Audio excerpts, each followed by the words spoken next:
ain't no punks up in here. Stop being scared. Stop being wimps. That ain't who we are. Come on now, seriously. So that warrior spirit is going to be required for us to be successful in all of this, right? Yes, the odds are stacked against you in certain areas, but the odds are stacked in your favor if you go to the right area. You spend too much time trying to be around people that don't want you around. That stacks the odds in your favor. There is no basketball or football team that ever goes to the league and says, "Can we play all of our games on the road? That way we can maximize the number of losses that we have." Well, that's what you do when you violate one of the most fundamental rules of powernomics that Dr. Claude Anderson says, which is that you focus your energy on your stronghold. You stay in the places that you're loved. Let me know if you get what I'm saying. You go to the places where you're wanted, not the places where you're tolerated. You go to places where they love you because of who you are, not in spite of who you are. Do you get what I'm saying? You go to places where the wind is at your back, not in your face. You're going downhill, not uphill, where you got an engine behind your back, not where you're running like on the treadmill, like a hamster on a wheel and not getting anywhere. You don't do that. But we are trained from birth to go into spaces that are economically, politically, socially, and psychologically hostile. We are trained to fight all of our battles behind enemy lines. And I'm just here to tell you that that's a losing strategy. That does not work. So at the end of the day, when you're talking about where Black children need to go, don't teach them to grow up and get out of the hood. You teach them to grow up and come back to the hood. You teach them to go back to put themselves first, Black first, be one. That's what that stands for. Your family first. Go back to your family. You trying to build a business, build it with family members if you can. You got some wealth, you get an opportunity, take it back to your homeboys. You got a chance to get ahead, go back and take care of your parents. Go connect with your cousins, go connect with your siblings, connect with your friends from that grew up with you, right? Don't suddenly, and especially with some of these athletes, I mean, some of them get it, a lot of them really get it.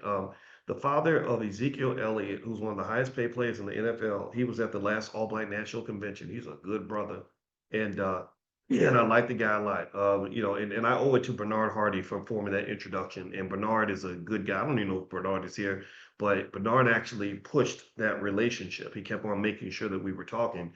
And he came to the convention and he was really clear and intentional about making sure that that NFL wealth was family wealth. He was very clear about making sure that his son was exposed to the right people, that they were doing things in the right spaces, and this is what you have to do. The same thing is true with Victory Boyd and their family, Infinity Song. They're world famous now. They're selling out. They're selling out venues all throughout Europe and around the world. And from the very beginning, he said, "No, I need all these benefits to come to the Black community. That's what I need them to do." So you have to be intentional. When you target energy, you must be intentional. If you are unconscious, if you are not conscious about where you target your energy, then your energy will be wasted. Do you understand?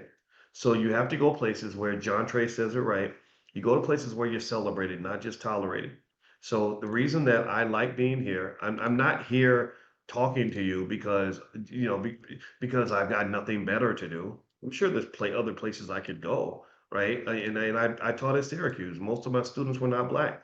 I'm here because this is the place where I get the most bang for my buck.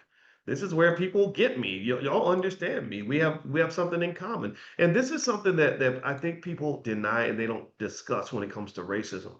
They don't sort of consider the fact that sometimes what you consider to be just hostility toward you or like, oh yeah, hey y'all, they racist and or they don't like Black people.